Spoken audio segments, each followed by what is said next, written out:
Well, I didn't see the first 16 Mickey movies, so I'm not sure why I just skipped to 17. Kind of weird. But anyway, let's talk about Mickey 17.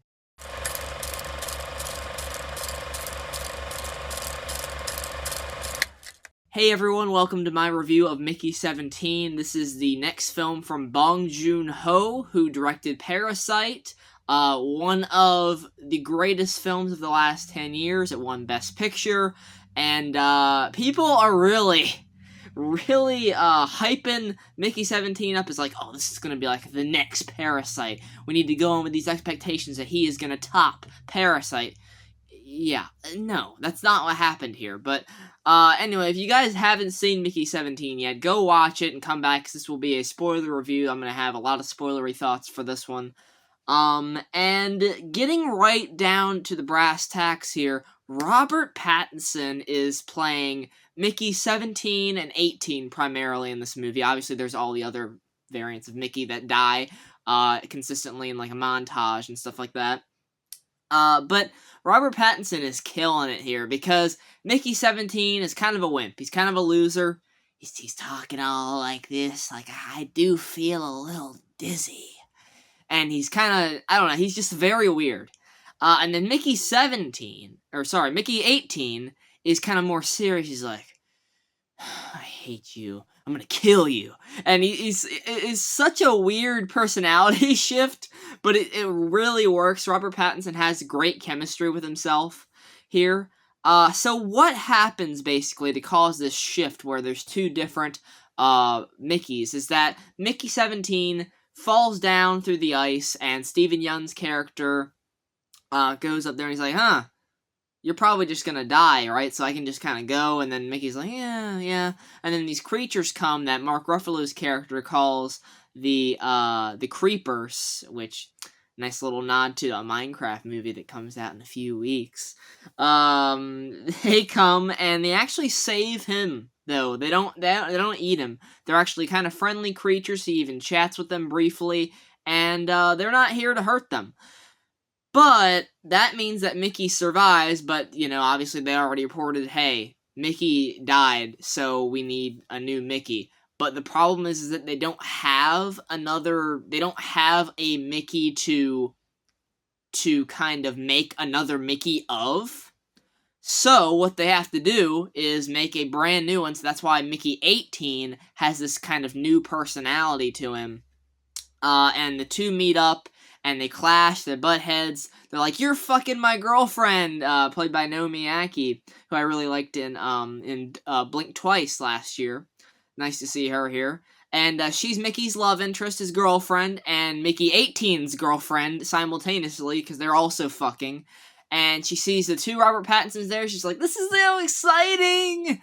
It's really, really odd. This is very much a oddball, sci-fi, dark comedy. That honestly, it really, really goes all at you with these crazy situations where you have Mark Ruffalo and Toni Collette, who are these political powerhouse couple. Ruffalo very obviously doing a Trump impersonation here. Oh god, very over the top, crazy. If you're not into over the top performances, you are not going to like them. And they have an obsession with sauce. I don't know. They have a guy walk around in a pigeon suit. Look, not all the jokes are going to be hitting here, to be honest with you. And this movie throws a ton at you, which is kind of one of my biggest faults of this movie, is that there's just so much they're chucking at you here. There is the sauce. I don't care about that. There is the side plot with Steven Yeun from The Walking Dead, and he's Mickey's best friend who got him into this whole mess because they had to go on a spaceship to try and hide from these loan shark guys that were frustrated with their macaroon business not working out because they thought macaroons were going to sell better than burgers. Fucking idiots.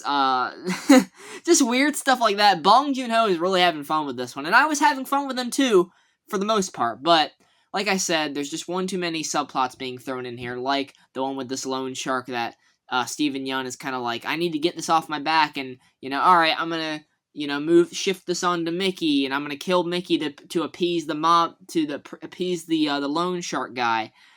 So there's that, and then there's also just the struggle with this society that's on this ship with these creatures, the creepers, because they think they're evil. Mark Ruffalo wants to eradicate them. Toni Collette wants to make them into sauce, and it never really picks a path to go down and tell like a cohesive story. There's so many different pieces to it.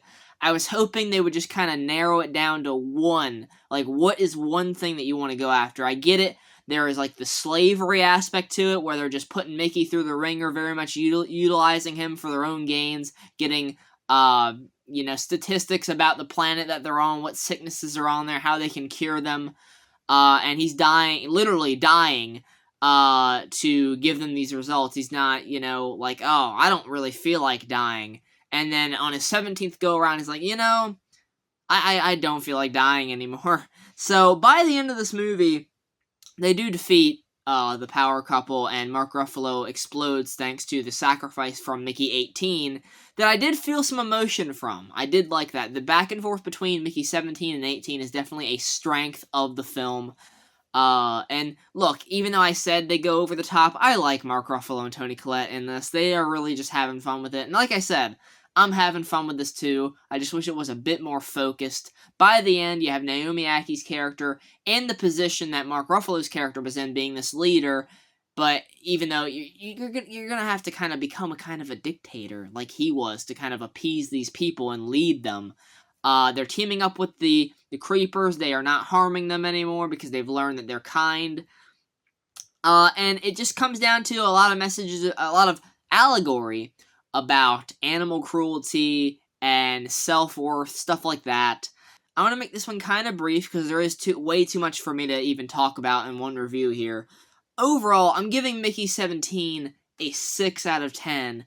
And not that it's solely based on that fact that I said where it's not focused. There are other problems that I do have with it, like some of the comedy not hitting and some of the tone being hit or miss here and there. It'll kind of go really dark, and it'll go really light, really comedic. A lot of serious moments coming out of very comedic scenes, like they have Mickey over for dinner, and there's a lot of comedic back and forth going on, and then all of a sudden Mickey is like dying almost from the sauce that they gave him.